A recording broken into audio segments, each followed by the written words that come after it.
हरे कृष्णा कृष्ण कृष्ण हरे हरे, हरे राम राम राम हरे हरे।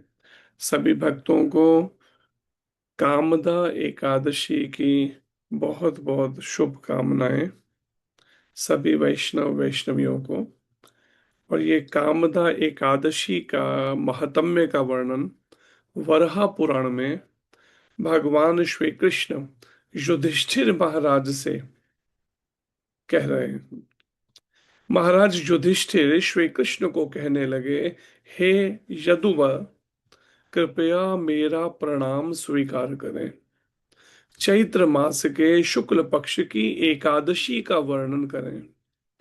इस व्रत की विधि और उसका पालन करने से होने वाले लाभ का वर्णन करें। भगवान श्री कृष्ण ने कहा, प्रिय युधिष्ठिर महाराज, पुराणों में वर्णित एकादशी का महात्म्य सुनो। एक बार प्रभु रामचंद्र के पितामह महाराज दिलीप ने अपने गुरु वशिष्ठ को यही प्रश्न पूछा था। वशिष्ठ जी ने कहा, हे राजन, निश्चित आपकी इच्छा पूर्ण करूंगा। इस एकादशी को कामदा कहते हैं। इस व्रत के पालन से सभी पाप जलकर भस्म हो जाते हैं और व्रत के पालन करने वाले को पुत्र प्राप्ति होती है। बहुत वर्ष पहले रतनपुर राज्य में अथवा भोगीपुर राज्य में पुंडरीक राजा अपनी प्रजा गंधर्व किन्नर के साथ रहते थे। उसी राज्य में अप्सरा ललिता अपने गंधर्व पति ललित के साथ रहती थी। उनका एक दूसरे पर बहुत प्रेम था।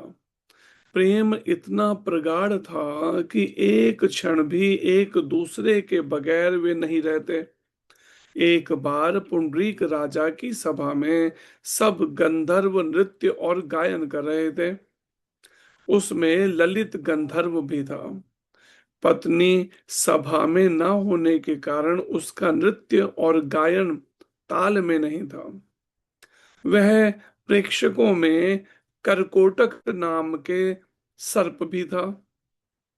उसने ललित के विसंगत नृत्य और गायन का रहस्य जाना और राजा को उसी प्रकार बताया। राजा बहुत क्रोधित हुए।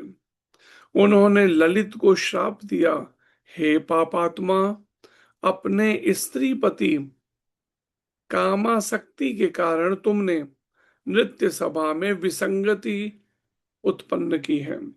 इसलिए मैं तुम्हें नरभक्षक बनने का श्राप देता हूं।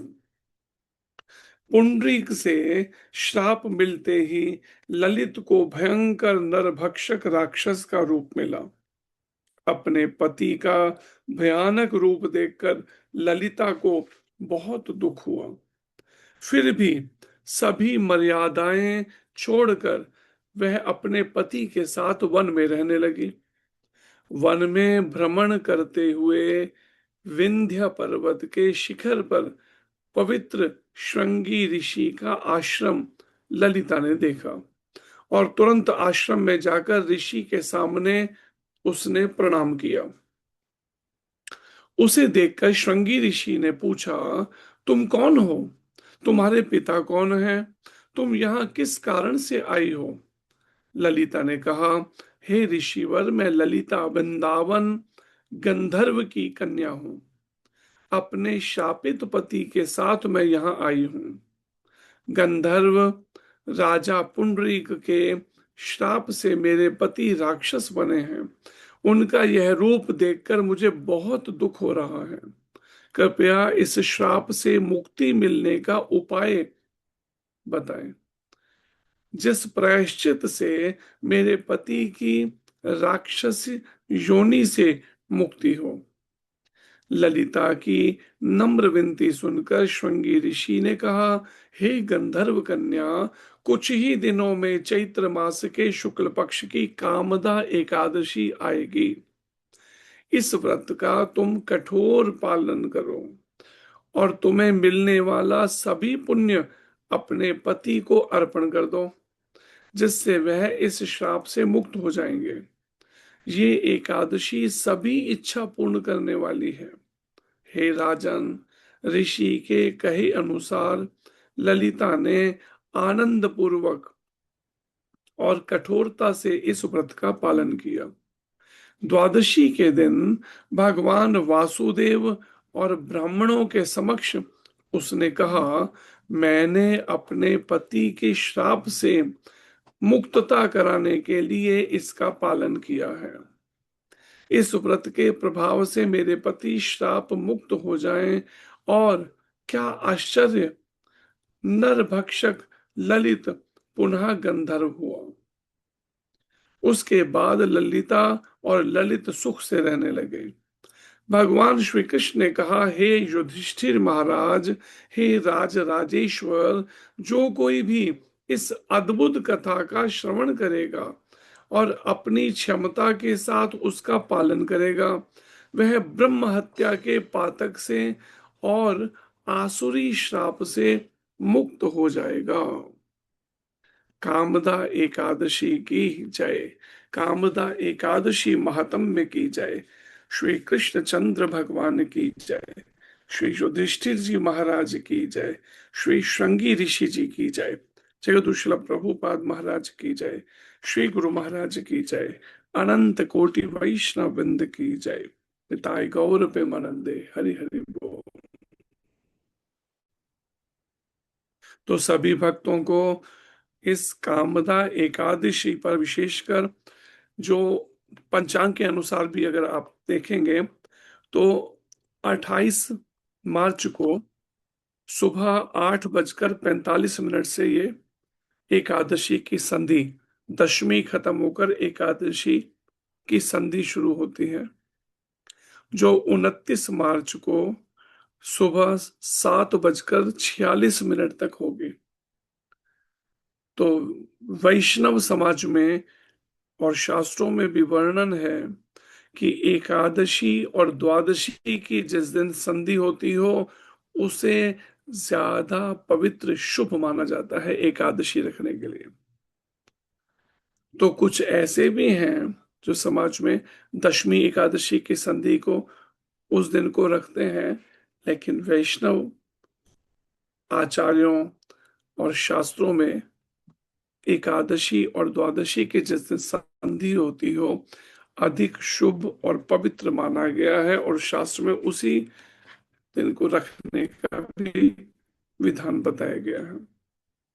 इसलिए सभी 29 मार्च को जो एकादशी है, कामदा एकादशी, सभी प्रयास करके इस एकादशी का व्रत रखिए। अगर संभव हो सके, जिनको शरीर साथ देता है, तो वो निर्जला एकादशी रखें तो बहुत ही अच्छा है। पूर्व में तो सभी एकादशी निर्जला ही रखी जाती थी। अब भी बहुत सारे कलयुग में वैष्णव ऐसे हैं, वैष्णवियां, जो अभी भी निर्जला रखते हैं। अगर किसी का शरीर साथ ना दे तो फिर जल लेकर एकादशी रख सकते हैं। फिर भी अगर शरीर साथ नहीं देता है किसी का, तो फिर फलाहार लेकर रह सकते हैं, लेकिन अन्न तो बिल्कुल भी नहीं लेना चाहिए। क्योंकि शास्त्र कहता है कि हर 15 दिन में जो ये एकादशी का पवित्र दिन आता है, भगवान की आज्ञा से पाप का वास इस एकादशी के दिन अन्न में रहता है। और जो भी एकादशी के दिन अन्न खाता है, उसको भगवत प्राप्ति तो नहीं बल्कि नरकों में जाना पड़ता है, ऐसा भी वर्णन है शास्त्र में। इसलिए सभी दृढ़ता पूर्वक एकादशी के व्रत का पालन कीजिए। अगर हम एकादशी के व्रत का पालन करें तो सभी देवी देवता हम पर प्रसन्न हो जाते हैं, क्योंकि एकादशी माता जो है भगवान श्री कृष्ण के दिव्य शरीर से ही प्रकट हुई हैं। ऐसे में अगर हम एकादशी का व्रत करते हैं, उस दिन विशेषकर भगवान श्री कृष्ण के दिव्य नामों का जप कीर्तन करते हैं, जो कलयुग में 540 साल पहले होली के दिन भगवान कृष्ण का जो भक्त के रूप में अवतार हुआ, श्री कृष्ण चैतन्य महाप्रभु के रूप में, उन्होंने केवल एक महामंत्र बताया, हरे कृष्ण कृष्ण कृष्ण हरे हरे, हरे राम राम राम हरे हरे। इस महामंत्र का जप कीर्तन से सभी का उद्धार हो सकता है, जीवों का। अगर हम कोई और भी मंत्र करते हैं तो ठीक है, वो करते हुए साथ में ये भी महामंत्र करिए, और भगवान श्री कृष्ण की भक्ति और कृपा प्राप्त करें। हरे कृष्णा। धन्यवाद। हरे कृष्ण।